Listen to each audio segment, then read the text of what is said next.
It's a reality that we all must accept. From the moment we are born, we start our journey towards it. For some, the journey lasts 100 years. For others, the journey lasts 3 days. For most of us, the journey lasts somewhere in between a century and 72 hours. What I'm talking about is something that affects male, female, black, white, brown, yellow, rich, and poor. Nobody escapes it, and everyone knows it.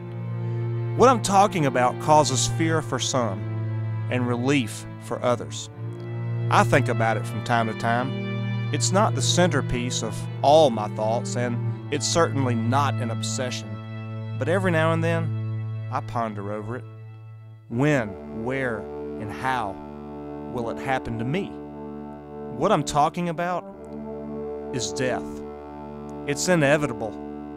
Maybe you have already dealt with death by losing somebody that you love. It could be a parent, or a spouse, or a child. If that's you, let me share something with you. God sees what you're going through. God knows about your grief, and God cares. Let Him help you through this. He can grant you comfort. In the midst of your sadness, you can feel His presence, and you can know His peace. Rest assured, you do not have to go through this grief alone. Maybe you're wondering about your own death. I suppose everyone does from time to time. If that's you, find hope in this.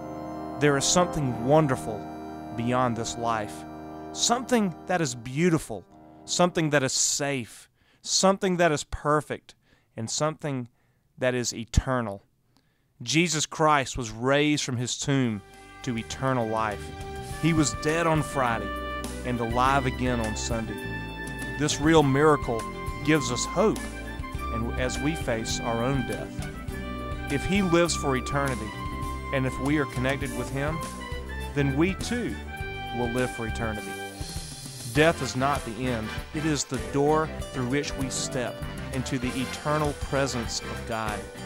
Now, this presence of God is in a place typically referred to as heaven or paradise. In His presence, there is no crying, no sickness, no fear, and no death. In His presence, everything is right and nothing is wrong. You don't have to be afraid of death. Instead, you can approach it with peace and confidence by calling out to Jesus Christ. You can be like the Apostle Paul, who wrote in Philippians 1:21, "For to me to live is Christ, and to die is gain." I'm glad to know that one day we can reunite with our loved ones who have already slipped to the other side. What a celebration that will be. But even more so, how wonderful it will be to see Jesus and to thank Him for giving us life. So let God comfort you as you grieve the death of someone you love, and let God assure you as you approach your own death. And when you do, you will experience the peace that comes from the one who is all about life, life that is abundant, and life that is eternal.